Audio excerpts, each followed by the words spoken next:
Señor les bendiga. 8:28. Usted léalo como lo dice en su Biblia. Yo tengo otra versión, bueno, una versión diferente, pero pues la palabra de Dios es la misma. ¿Ven? Vamos a leerlo en el nombre del Padre, del Hijo y en presencia de su Espíritu Santo. Ahora bien, sabemos que Dios dispone a todas las cosas para el bien de quienes lo aman, los que han sido llamados de acuerdo a su propósito. Amén.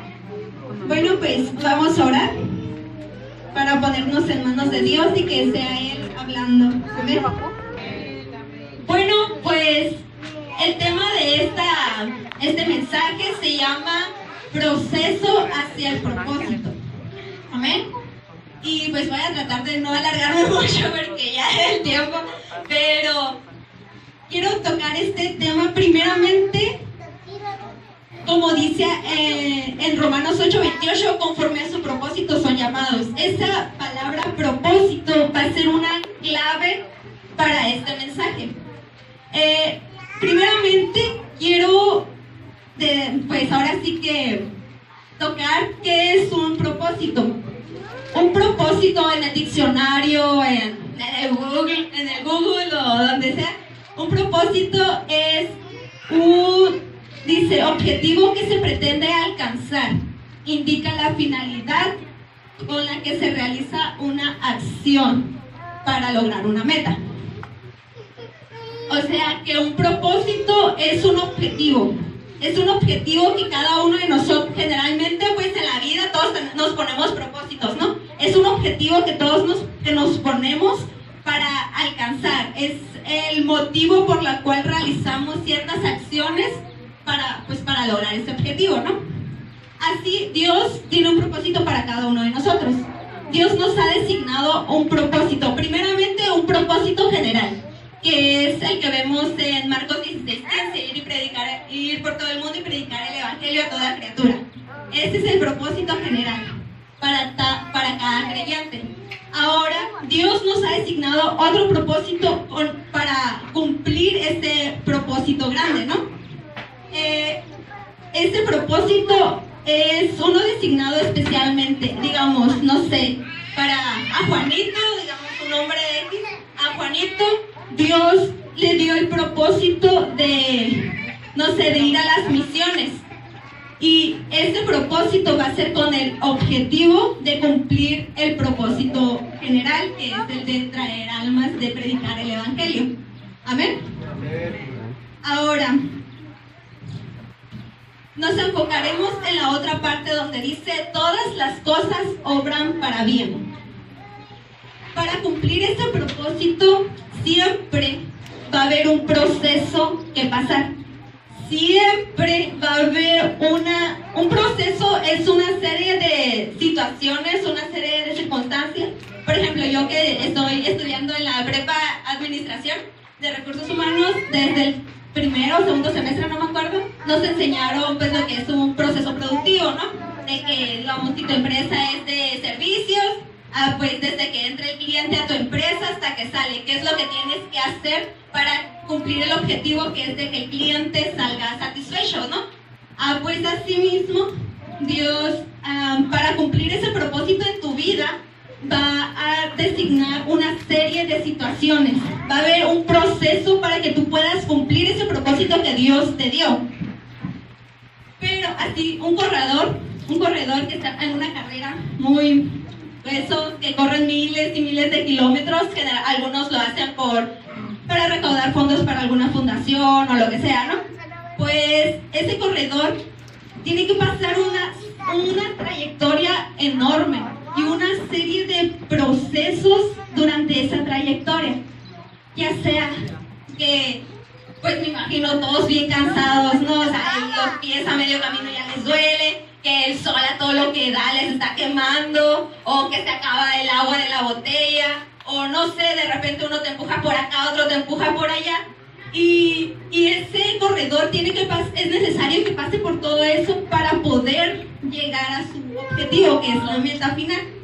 Pues así el cristiano, vamos a pasar por una serie de procesos, por una serie de situaciones para poder cumplir ese propósito que Dios nos ha designado desde un principio. Amén.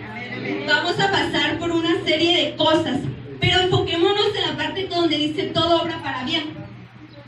Eso, o sea, qué bonito se oye, ¿no? Todo obra para bien. A veces uno nos imaginamos, ¿no? Pues entonces, todo obra para bien, todo va a estar bien. Pero eso no significa que no te vaya a doler. Eso no significa que ese proceso por el que tú vas a pasar no va a ser doloroso, que no va a ser difícil. Pero más sin embargo, a pesar de que sea doloroso y difícil, va a ser para un beneficio. Todo va a ser para bien, para que tú puedas cumplir ese propósito que Dios te designó. Amén. Ahora dice, conforme a su propósito son llamados. Muchos se preguntan, o bueno, a mí me ha tocado un que otro amigo por ahí, que me dicen, o sea, pero me estás diciendo que todos tenemos un propósito. Pero, entonces, ¿por qué dice conforme a su propósito son llamados? O sea, que no todos tenemos un propósito. Oh, sí, no, o sea, explícate, ¿no? En eso. Y pues, o sea, todos tenemos un propósito, pero la diferencia es que no todos tenemos el mismo propósito. O sea, tenemos un propósito general que es, como dije, la gran comisión y de predicar el evangelio, pero no es el mismo propósito el mediante tú lo vas a cumplir. No sé si me explico. Como decía, Juanito pues va a ir a predicar el evangelio mediante las misiones, ese es su propósito. Pero a lo mejor a ti te va a tocar ir a predicar el evangelio mediante tu voz, mediante tu alabanza, cantarle y que los demás, y predicar el evangelio mediante tus canciones que el Espíritu Santo te da, o mediante, no sé, mediante la prédica o lo que sea. No va a ser el mismo propósito para todos. Y ese es el problema, que muchas veces nos enfocamos en cumplir el propósito de nuestro vecino, que esa serie de, ese proceso que llevamos no nos obra para bien para cumplir ese propósito, porque ese no es nuestro propósito. Muchas veces nos desviamos en que, pues yo quisiera predicar como tal hermana, ¿no?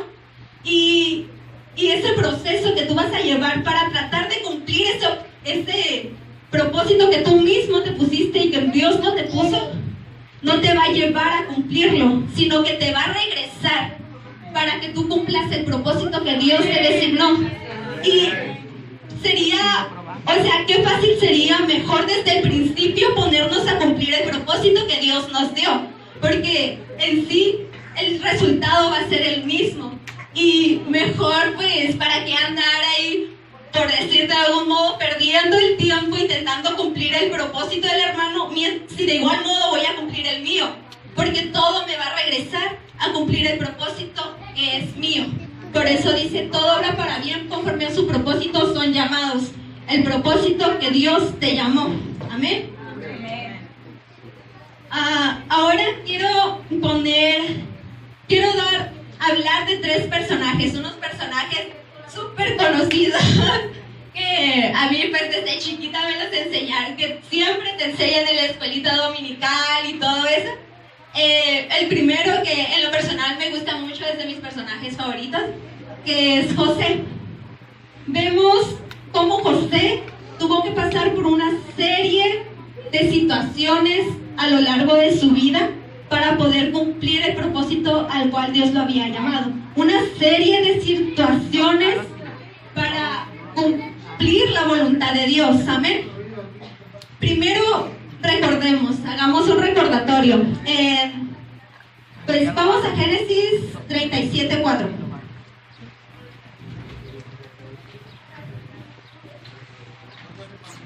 Génesis 37:4 dice: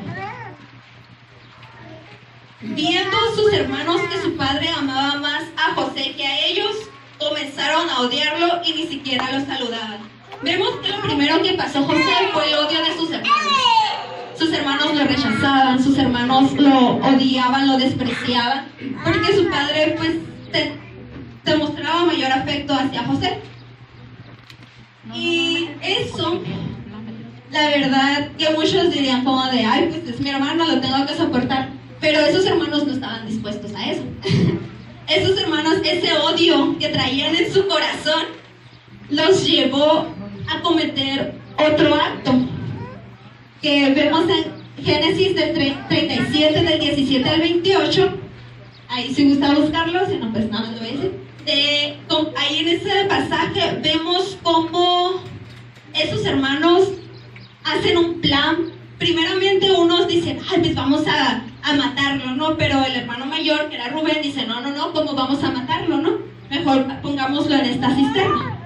Estaba vacía la cisterna y lo ponen, a lo lejos vienen unos ismaelitas y dice, pues mejor en vez de, pues no lo matemos, está bien, pero pues hay que venderlo, ¿no? Nos deshacemos de él, nada más decimos que se murió, hacemos ahí algo y pues ya. Y pues ese odio que sentían por José y que querían deshacerse, los llevaron a venderlo. Después, los ismaelitas que lo compraron lo venden a un egipcio llamado Potifar, que era el jefe de los... era uno de los funcionarios más importantes de Egipto. Entonces, lo venden a Potifar, vemos eso en... de ahí, cuando llega con Potifar, vemos que Dios que Dios estaba con él, ¿no? Que Dios nunca lo dejó, que Dios lo prosperaba, ¿no? Entonces, viendo Potifar, vamos al versículo 39, el 1, dice: cuando José fue llevado a Egipto, los ismaelitas que lo habían trasladado allá lo vendieron a Potifar, un egipcio que era funcionario del faraón y capitán de la guardia. Ahora bien, el Señor estaba con José y las cosas le salían muy bien.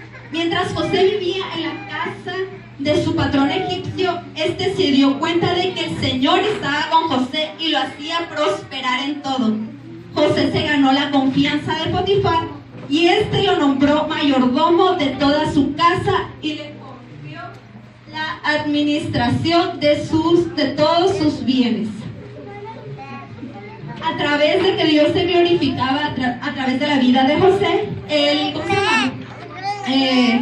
Potifar lo puso en un puesto alto, ¿no? Sobre toda la administración, se ganó su confianza.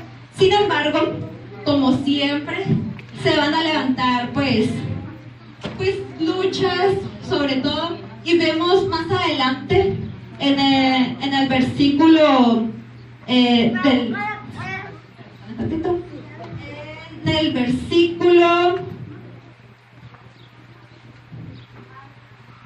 el versículo 6 de Génesis 39, vemos como que José dice que físicamente era muy atractivo.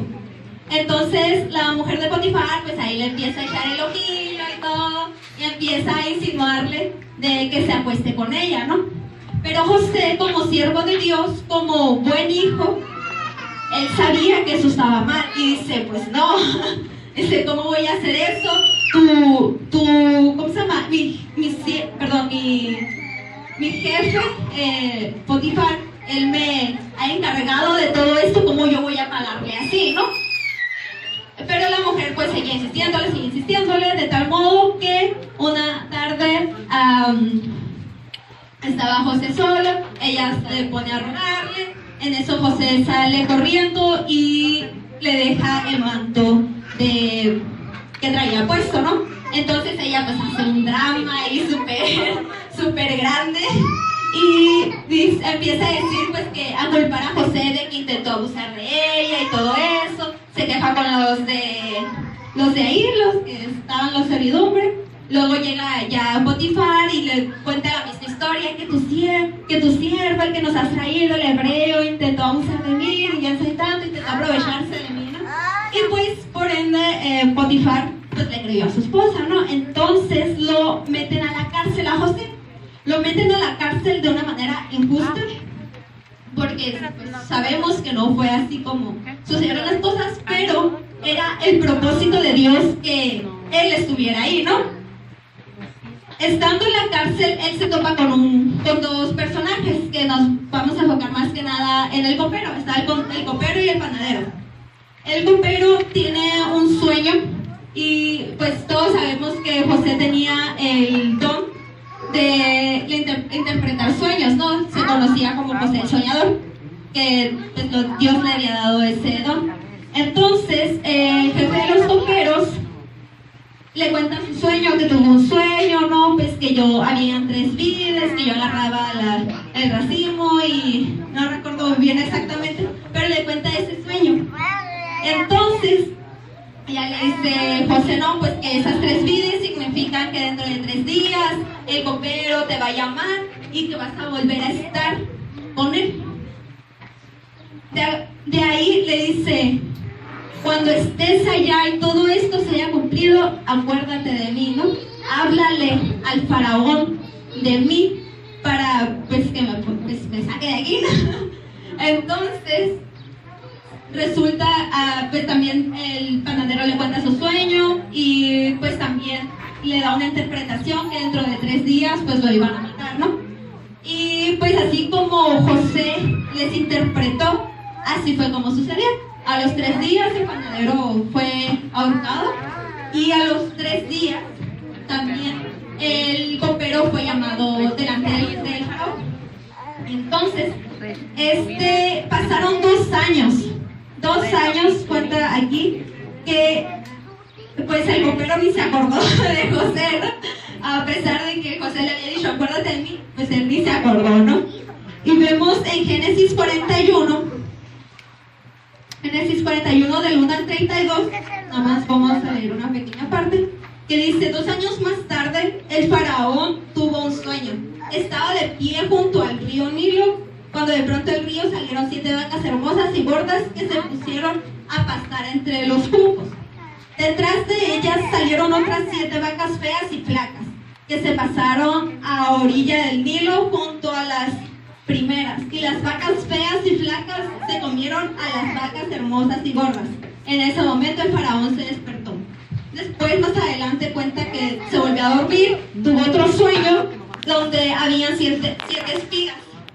7 espigas y hermosas, muy bonitas, pero que junto a esas crecieron otras 7 espigas feas, y que esas espigas feas secas se comieron a las espigas hermosas. Después de esto, el faraón se queda pensando de qué es lo que significa este sueño. Le habla a todos los sabios, le habla pues a todos los magos, en todo lo que él conocía para que le revelaran este sueño, pero nadie pudo. Entonces, el copero se da cuenta, escucha que el faraón está buscando a alguien que le interprete el sueño y se acuerda de José. Me imagino al copero acá de repente estando sirviendo la copa del faraón y que escucha, no, que necesito que alguien me interprete, y el copero acá con unos ojos de bien abiertos como de, la regué. Se me olvidó hablarle de José, ¿no? Sí, cierto, tenía que avisarle, ¿no? Lo que había pasado en la cárcel. Entonces, ya el copero le habla, le dice, no, pues sé que y ahora entiendo cuál ha sido mi error, ¿no? Le dice, lo que pasa es que en la cárcel, cuando pues usted se molestó con sus siervos, pues había hoy un joven hebreo que pues él nos interpretó a mí y al panadero pues un sueño y todo eso, y pues así como él interpretó, así fue como se cumplió. Y ya pues el faraón pues ya le dice, tráiganlo inmediatamente, ¿no? Le llevan a José y le cuenta el sueño. Entonces, José le dice primeramente, le dice, yo no soy el que tiene, yo no soy el que los revela, sino Dios. Dios es el que me da ese poder, primeramente dándole la gloria a Dios, ¿no? Que supiera que Dios es el que tiene ese poder, que no era él. Y luego ya le empieza a decir, no, pues, ese sueño que usted tuvo significa que dentro de 7 años van a haber 7 años de abundancia, que va a haber 7 años de abundancia, de mucha comida, de mucha prosperidad en Egipto. Pero sin embargo, pasando esos 7 años, van a haber otros 7 años donde va a haber mucha escasez, donde va a haber mucha hambre y todo eso, va a haber mucha escasez. Y entonces ya le dice José, Lo que yo le recomiendo, vamos a leer esa parte me gusta mucho. Dice en Génesis 41, 33, ¿no? Dice, por todo esto el faraón debería buscar un hombre competente y sabio para que haga cargo de toda la tierra de Egipto. Además, el faraón debería nombrar inspectores en todo Egipto para que durante los 7 años de abundancia recauden la quinta parte de la cosecha de todo el país. Bajo el control del faraón, esos inspectores deberían juntar el grano de los años buenos que vienen y almacenarlo en las ciudades para que haya una reserva de alimento. Ese alimento almacenado le servirá a Egipto para los 7 años de hambre que sufrirá y así la gente del país no morirá de hambre. O sea, José, además de interpretarle el sueño, pone a trabajar otro don que Dios le había dado, que era el de administrar. Como vemos desde el principio, él era muy prosperado en Dios y siempre lo ponían a cargo de la administración, ¿no? O sea, sabía cómo. También cuando estuvo en la cárcel menciona que el jefe de los carceleros, pues el carcelero, perdón, lo puso a trabajar, no lo puso a cargo de todo, que él manejara todo eso, ¿no?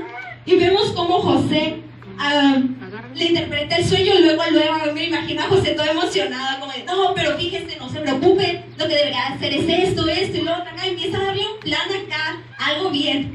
Y entonces me imagino como de como de, muy bien, sí es cierto, debería poner algo. Y sabes que como tú me acabas de decir todo eso, veo que tú tienes la capacidad para poder ponerlo a cabo. Así como tú tuviste ese plan, a ti te voy a ponerlo, ¿no? Y pone a José a cargo de pues todo ese plan, toda esa obra, ¿no? Entonces, vemos que José pues lleva a cabo todo eso y así se cumple 7 años de mucha abundancia, recaudan la comida y todo eso, la almacenan para pues los 7 años de escasez, y llegando a los 7 años de escasez ya estaban preparados. Y vemos cómo gracias a eso, ahora sí que Dios se glorificó a través de José y le permitió salvarle la vida a muchas personas. Y vemos cómo si no hubiera pasado todo esto, muchas personas habrían muerto en ese entonces, porque no hubieran sabido la interpretación de ese sueño, por ende no se hubieran preparado para esos 7 años de escasez y se hubieran dicho, ay, mira qué chilo, hay mucha comida, hay que comer más, y se hubieran aprovechado de todo eso, y en los 7 años de escasez hubieran pasado mucha hambre, o muchas personas habrían muerto. Entonces, vemos como si los hermanos de José no hubieran sentido odio hacia él, no lo hubieran vendido. Si no lo hubieran vendido, él hubiera llegado a Egipto. Si no hubiera llegado a Egipto, no hubiera sido acusado injustamente y lo hubieran mandado a la cárcel. Si no hubiera llegado a la cárcel, no hubiera no hubiera conocido al copero. Si no hubiera conocido al copero, no le hubiera interpretado el sueño y no hubiera tenido una buena reputación delante del copero. Y el copero no le habría hablado al faraón de él y no hubiera llegado hasta donde está el faraón. Vemos cómo es un proceso desde el principio y cómo José lo entendió, porque vemos en Génesis 45, del 5 al 8. Amén.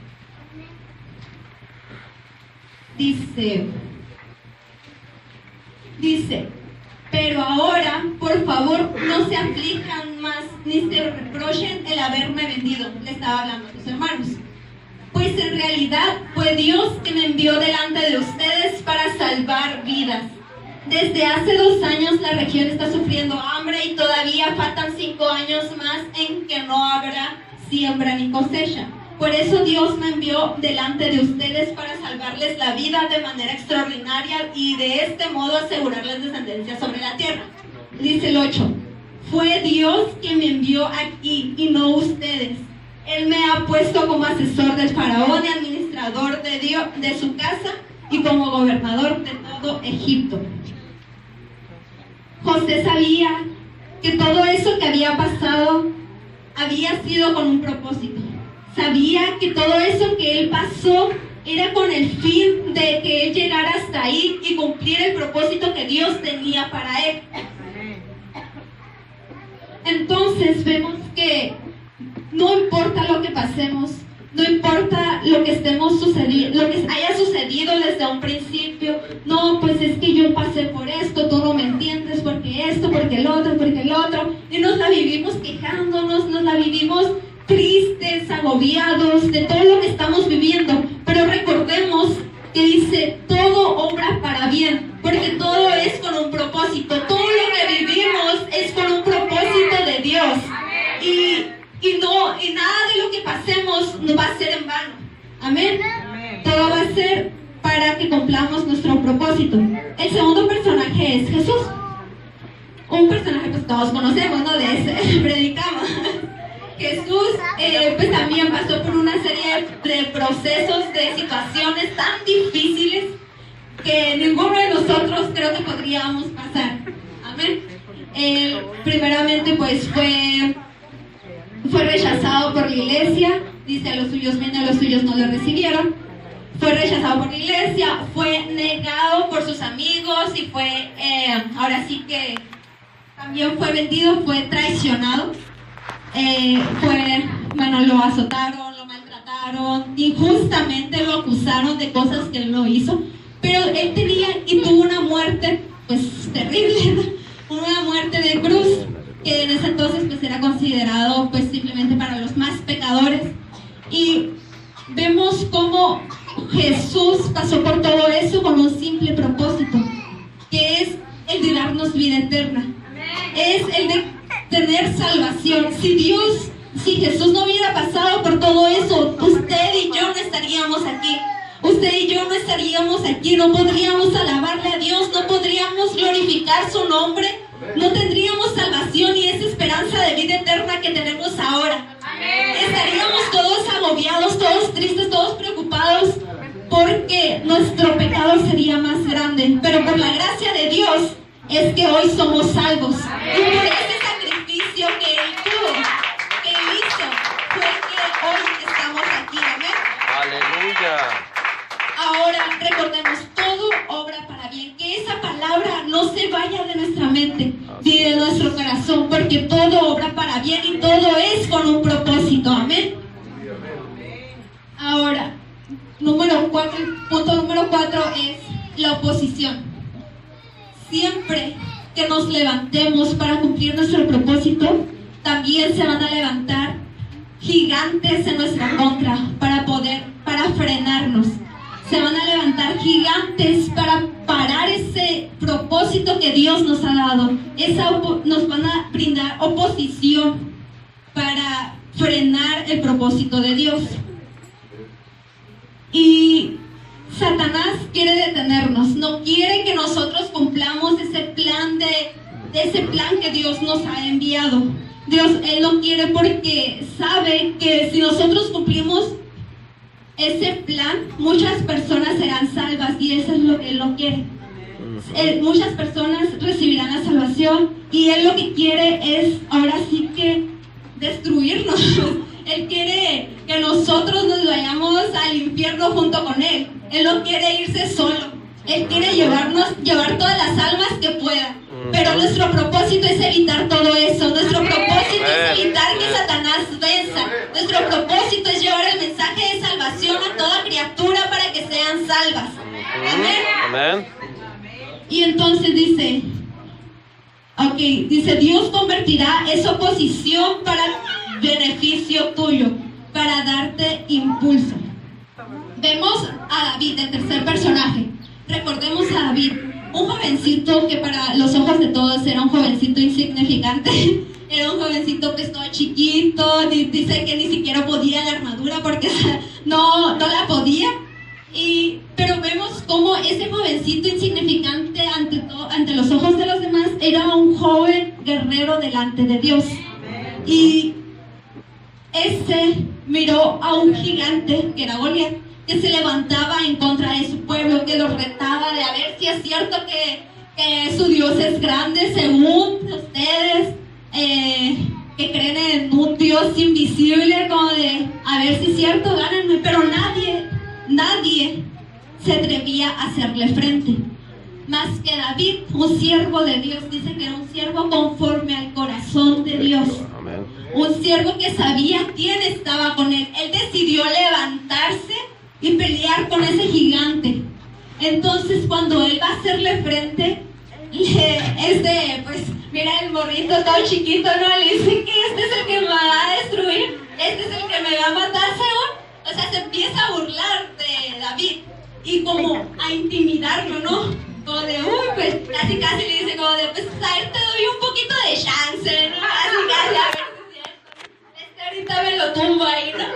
Pero David sabía quién era, que Dios era más grande, que Dios era más grande y que Él estaba con él. Y aunque físicamente se viera todo chiquito y todo insignificante, dentro de él estaba un guerrero. Amén. Entonces, él no deja que esa palabra de oposición, esa palabra de ese gigante, lo derrumbe. Al contrario, vemos en el versículo, en Primera de Samuel, ahí busqué Primera de Samuel,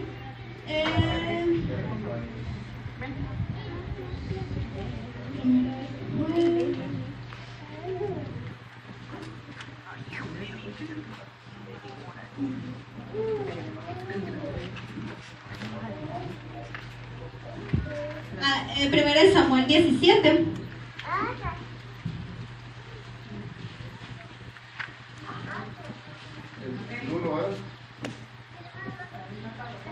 Sí, donde David dice en el versículo 45. Dice: tú vienes a mí con espada, lanza y jabalina, pero yo vengo ante ti en el nombre del Señor Todopoderoso. En otra Biblia dice, en la Reina Valera dice Jehová, en el nombre de Jehová de los ejércitos. Dice, el Dios de los ejércitos de Israel, a los que tú has desafiado. Hoy mismo el Señor te entregará en mis manos y yo te mataré y te cortaré la cabeza. Hoy mismo echaré los cadáveres del ejército filisteo a las aves del cielo y a los que... y a las fieras del campo, y todo el mundo sabrá que hay un Dios en Israel. Todos los que están aquí reconocerán que el Señor salva sin necesidad de espada, ni lanza, ni jabalina. Dice, la batalla del Señor la batalla es del Señor y Él los entregará a ustedes en nuestras manos. Cuando estos gigantes que se quieran levantar en tu contra, dile, tú vienes a mí con espada, lanza y jabalina, tú vienes a mí queriéndome oprimir, tú vienes a mí con depresión, tú vienes a mí con tristeza, pero yo te enfrento en el nombre de Jehová de los ejércitos, porque Él ya me dio la victoria. Y no importa los que se levanten en tu contra, tú pelea con ese gigante, que Dios ya te dio la victoria. Amén. Dice, así como con David, Dios usará esos gigantes para impulsar tu ministerio. Así vemos que cuando David peleó con Goliat, cuando venció a Goliat con una onda, él, ahora sí que desde ese entonces David fue reconocido como un gran guerrero. Se dieron cuenta de que Dios estaba con él y desde ese entonces se desató contra los filisteos. Como decía, ¿no? Dice, Saúl mató a 1000, pero David a sus 10,000, ¿no? Y todo el pueblo se regocijaba. Entonces, desde que David mató a Goliat, su ministerio subió. Su ministerio fue reconocido como un gran guerrero. Y así, esos gigantes que Dios puso en tu vida para frenar tu ministerio, para frenar tu propósito, son los que Dios va a usar para darte la victoria. Son los que Dios va a usar para impulsar ese propósito por el cual Dios te ha enviado. Amén. Cuando Dios tiene un propósito, no hay situaciones ni adversidades que puedan detenerlo. Amén. Dice, no te dejes intimidar por esos Goliat. Lucha contra ellos y tu victoria será la que te impulse. Ahora, no hagas caso a esas voces que se levantan en tu contra, porque muchas veces los Goliat se disfrazan de personas normales, comunes y corrientes, muchas veces cristianos o muchas veces del mundo. Se disfrazan y te quieren atacar con palabras diciéndote que tú no vales, que tú no puedes, que tú no tienes la capacidad suficiente para pelear, que Dios no está contigo, que Dios no te va a dar la victoria. Pero recordemos que no importa lo que diga el hombre, mientras Dios diga sí, no hay no que valga de la boca del hombre. Amén. Mientras Dios diga que sí a tu propósito, que Dios diga que sí a tu ministerio, lo que el hombre diga no va a tener importancia en tu vida. Y créele a Dios, que Él es el que toma control. Amén. Gloria a Dios. Le doy gracias a Dios por esta palabra, porque primeramente